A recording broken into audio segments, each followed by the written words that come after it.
Well, thank you so much, and a particular thank you to the entire Talking Galleries team, to Loring, to Alan, for bringing together such an amazing 2 days of programming and of thought leadership. I know I've met several of you. For those of you who I have not met, Vince Szwajkowski, Chief Growth Officer at Cadogan Tate.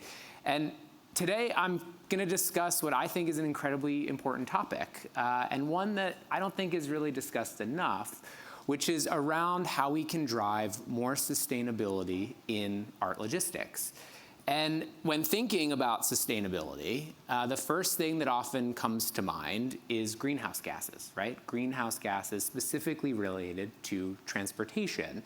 And while that is certainly one of, if not the largest opportunities related to sustainability, we as an organization, and I would encourage all of us here today, have started to think about this much more broadly. It's definitely about our planet, but it's also about people, and it's also about driving transparency through proper governance. So I think many of you hopefully are familiar with us as a company, but if you're not, here at Cadogan Tate, we work across all aspects of the art market. We work with the world's top collectors, auction houses, galleries, global art fairs, foundations, artists, and museums. We have a team of nearly 800 people across 12 global offices. We have 20 facilities totaling over 1 million square feet of bespoke climate-controlled art storage. And we have an incredible amount of experience. We've been in the business for nearly 50 years. And the average tenure of our employee is over 5 years, with many of our employees working with us for 15, 20, 30 years and beyond. Most recently, we've embarked on a comprehensive sustainability strategy as well as a study. We used an outside expert consulting firm. We've used metrics from the World Economic Forum, and it's really helped us think about a new paradigm for how we drive sustainability. And what we found is that we as a company and more broadly as an industry have a lot of areas that we can improve. And we've built, and today I'm actually happy to launch publicly for the first time, a completely new sustainability strategy.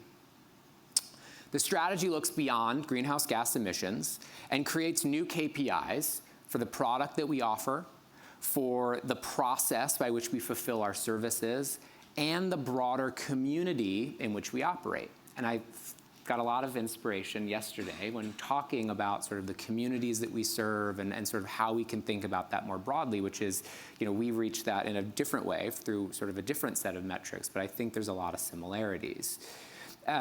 For the first time ever, and for us as a company, but we believe the first time for the industry as well as the most comprehensive in the industry, we're providing holistic and comprehensive measurement as well as transparency, not only around emissions, but also our supply chain. We're going to be incredibly focused on people, looking at aspects of workplace safety, and for the first time this year, we'll be analyzing and reporting on gender pay gaps, first for our UK businesses, and then more broadly for our global offices. And there are so many different ways in which we can really think about this. And so our tagline is everything handled with care. And so what we've done is launched the strategy, People and Planet Handled with Care. And so again, you can see, we can talk about ways in which our product is going to be impacted, our process and our community. And again, over the course of this next year, we're actually going to have transparent measurement and reporting out to the public for all of the different aspects that we think is important when it comes to sustainability. So yes, we'll be looking at recycling. Yes, we'll be looking at emissions. We'll be looking at sort of the number of EV vehicles that we've purchased. We'll be looking at ways in which we can do offsets, the percentage of our energy consumption that's done through renewable resource. And again, we have 1 million square feet of art storage, right? So imagine when we start switching to renewable resources, that has a really big impact on the ways in which we can work together to solve sort of the climate crisis at hand. And so, there's a lot of things that we're doing now. We're already doing EV pilots. We've implemented a complementary post-shipment waste pickup, which we then use commercial recycling facilities in order to do, to sort of reduce the impact of packaging. And we're really trying to step up to be an industry leader and encourage all of you to ask your own art logistics providers to do the same, to exhibit care for our environment, care for the people, but really to do what's right, to drive change, and to be transparent. Here at Cadogan Tate, our goal isn't necessarily to always be first, but our goal is to be a catalyst for the industry so that together we can make a meaningful impact. So let's talk about the biggest issue at hand, which is driving sustainability for our planet, and particularly doing that through emissions. It's the meatiest aspect of this topic today, and it's one of the things that we think is incredibly important, but where we also really need partnership from all of you. There's a lot of things, again, that we've said that we're doing, but what we really need to start looking at is ways in which we can start switching from air freight to more efficient modes of transportation. Cadogan Tate conducted a case study where we partnered with the artist Gary Hume on shipping an entire gallery show from London to New York. It was 31 works, combination of both painting and sculpture, and we mapped it all out, from picking everything up in London, driving it to either Heathrow for air freight, to the Gateway Port for sea freight. We looked at every single packaging that was used in this, the emissions that go into creating the packaging, as well as disposing of those packaging. And we calculated everything, and we used a completely outside, this wasn't us making things up, we used an outside expert who focuses on these things to calculate all of the emissions that were generated from this. And a couple things came to light. First and foremost, air freight requires more packaging due to the need for outer crates. This additional packaging not only adds a layer of cost, particularly for collectors, for galleries, but it adds 20% to the total weight of a shipment, which drives an incremental 60% CO2 emissions. And that's just the packaging. That's not all the extra emissions it takes for the weight to its final destination, for the plane, et cetera. And second of all, and the biggest thing that I think is incredibly important, is that the amount of emissions driven by air freight versus sea freight is like a staggering difference. Staggering. We calculated the difference, and it was 96% reduction in emissions from going from air to sea. 24 times as much greenhouse gases for this shipment to go via air. And by shipping the works via sea freight, the artist saved 24 tons of greenhouse gas emissions. Now, to put that into perspective for all of you here today, that's me picking 5 of you with like a relatively large home and powering it with electricity for the entire year. Also, for gallerists and museum directors, et cetera, think about this as having about 10,000 people from the New York metro area drive to and from the show in a gas-powered vehicle. So it's a lot of emissions just on one artist's one gallery show. So just think about that a little bit, right? You know, how much artwork is shipped via air freight every day? There's like hundreds of millions of dollars of art in the air right now. And we know because we actually ship a lot of it. We ship more of it than most other people. And you think about that at any given moment. Think about that for an art fair, right? The amount of work that's being shipped via air freight for an art fair.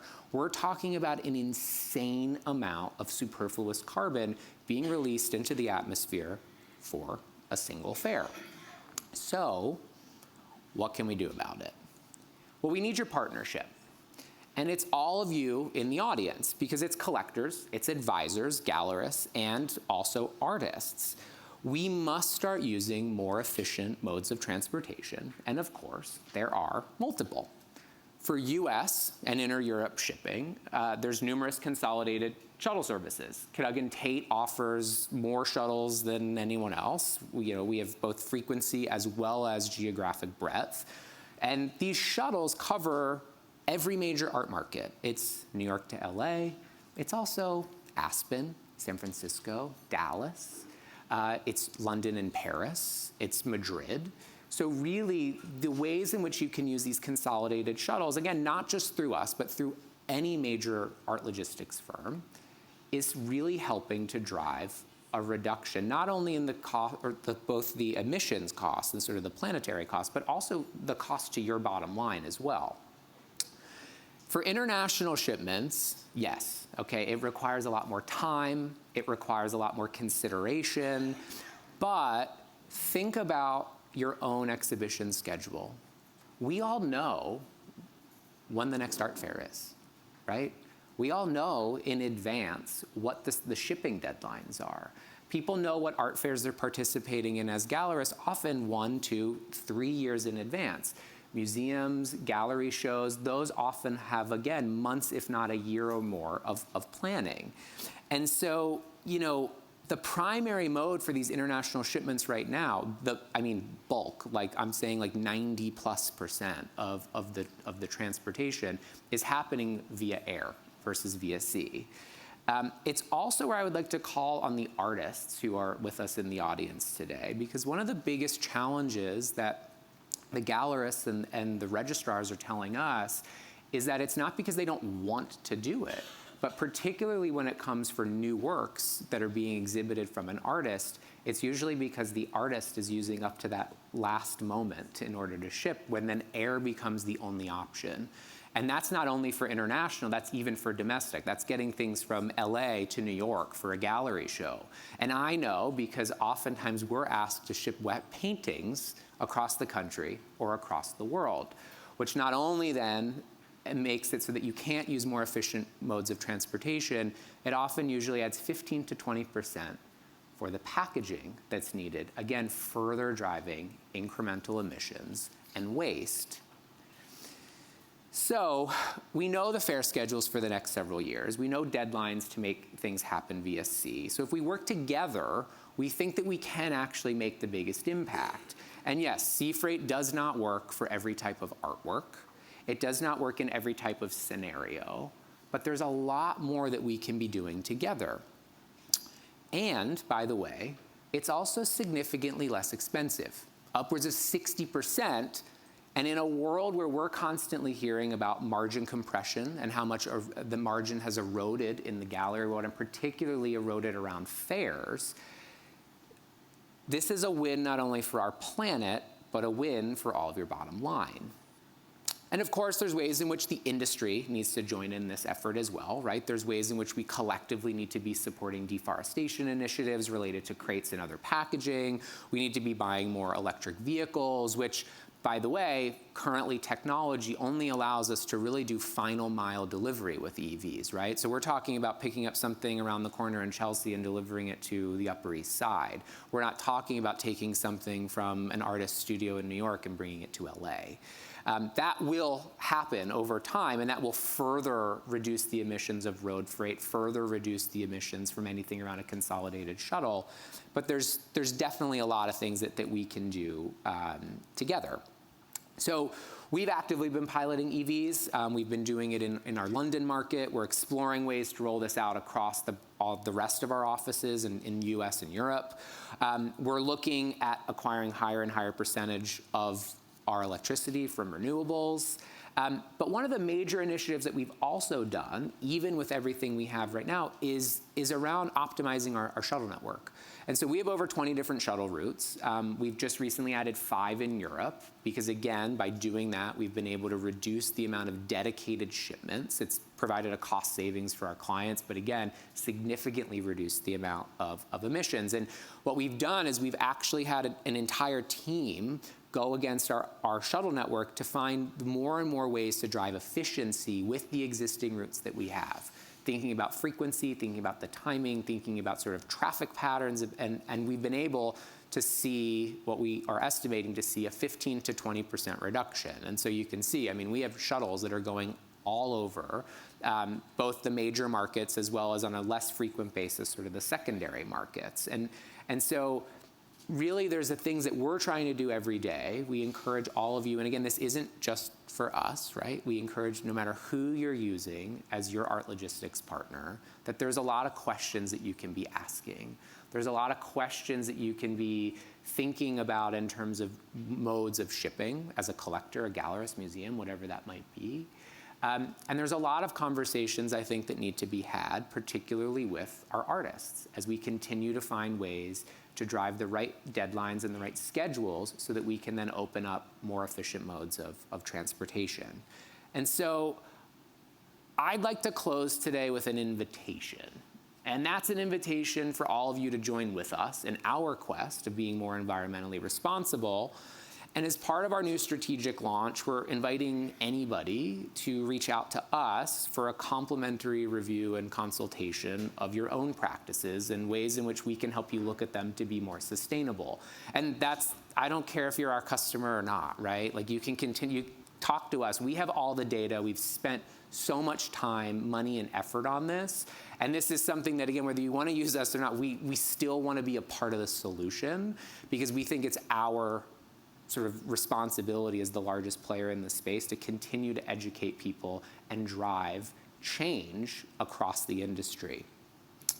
It's been incredible to be here yesterday and today. I'm incredibly humbled to be amongst all of you, and also humbled by the amount of growth that Cadogan Tate's been able to achieve, which has been because of the trust that you and many of your partners have put in us over the years in handling everything that you so work so hard on. We're also incredibly proud to be the lead sponsor of Talking Galleries this year. I can't wait to continue the conversations. Yesterday was inspiring, and it's going to be a great day, I know, with everything that Loring and the team have planned. And so with that, I'm happy to answer any questions that the audience might have.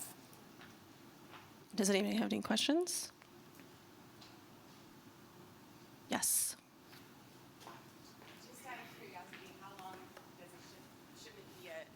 Take? Yeah, it depends on where it's going. So something like New York to London, sort of that would be one of the most common shipment routes that we would take. 10 days to 3-ish weeks. And we usually would tell everybody plan for 4 weeks, because just in case anything happens. But again, it can be in less than 2 weeks in some cases, yeah. And I would say also, too, again, knowing that one of the other things I would point to is New York and LA are often one of the biggest sort of transit hubs. And again, so much of even that artwork does go via air. You could put something on a consolidated shuttle. Our shuttle leaves on Friday from New York. It arrives in LA on Monday, meaning that within a week, you can have something that goes door to door, fully installed at a home, at a museum, at a gallery, whatever it might be. So there are even shorter options when it comes to more of the domestic shipping side of things as well. I'm just curious, you're talking about the logistical part of this, but how much of the material costs, like wood for crates, could there be recycled materials used instead of, cutting down trees, things like that? Yeah, it's a great question. I didn't touch on it too much. We've looked at it extensively. And I have to say that where we have tried to do things like create reuse programs and aspects of similar to that, I'm not gonna lie, we've gotten a lot of pushback. So people say they want it, but then they say, well, I don't really want it for my piece, right? Or there's also a challenge of insurance carriers, right? And so your insurance carrier making you use different, newly built crates, certain types of crates, et cetera. Newly built, but different materials, like recycled plastics instead of wood? It's tough, and the reason why some of that's tough is because usually the timeline that we're given, wood being sort of the easiest to construct and most readily available. We usually, in most cases, we're fabricating crates within, sort of a sometimes 12-hour, but usually no more than 48 to 72-hour turn time when it comes to the shipments.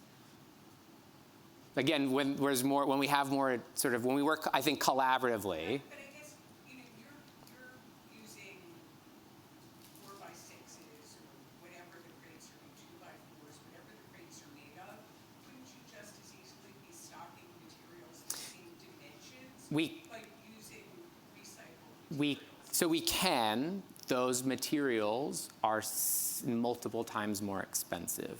So again, it comes down to where this audience is willing to spend incremental sort of cost on that. So assume, right, that if a crate was going to cost $2,000 and it's now going to cost $6,000 to $8,000, is there a willingness to sort of spend the incremental money for that?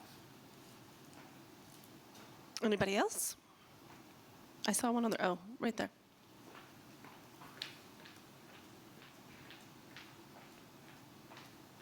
Thank you. It's a similar question about the crates, because my house is full of crates as an artist and as a wife of an artist. And then we don't know what to do with the crates. So maybe if there is like a sort of thing that maybe someone else needs a crate, another artist, or like a web of people like lending crates, because the crate is an issue, And that's partly why one of the things that we've launched is for us to be able to come back after we've done installation. So in some cases, right, that might be immediately, because we might be delivering an artwork and we might be installing it in that moment. In other cases, we're delivering it to a gallery's own storage, a collector's storage facility, and sometimes that piece might sit in a crate for a period of time, and then we might not even be doing install, right? They might have their own team, a museum team, freelance team, whatever that might be. And so that's part of why we've now come back and said, please, reach out to us, because there are ways in which we have access to commercial recycling facilities. There are ways in which we can reuse components of aspects of that. So again, we're just starting to do that. We've done it much more successfully in our London business, and we're looking to take the learnings from that and apply that globally. Thank you. What do you think about rock box or turtle crates? Casey? Rock box or turtle crates, like reusable crates? Yeah, so there's a lot of different ways in which those are making an impact. Again, they tend to be the cost difference. It really comes down to, we're usually being asked to do something in sort of the quickest and least expensive way possible. So there's also things that we can even do. We have master crate builders in-house where we build, museum crates that will last decades. Again, the cost difference for those types of things, the cost for reusable crates, it does come then down to where there are opportunities to own those crates as an organization and reuse them across multiple clients. But again, with sort of the challenges of something sitting in storage, et cetera, it's been really difficult to sort of been able to kind of work through the actual logistics of making all of those aspects work. Because again, each shipment is so unique and so bespoke. And again, so much of it is actually then sitting in storage for 2 weeks, 2 months, 20 years. It really depends. Anyway, go one more. Is this on? Sorry. You mentioned the insurance, and obviously from a risk management perspective, ocean cargo is not as ideal, but obviously we can understand, this is better for the environment and cost savings. What are some things that you would say to help an insurance broker push insurance companies to be more open to this? It's a great question, right? And I would love to say that as an organization that we can, make that sort of change. We're like this big relative to any insurance carrier or any insurance business. And so we are starting those conversations. We're actually having a conversation with sort of we've gotten a lot of interest from this, from particularly the younger insurance broker community in the UK.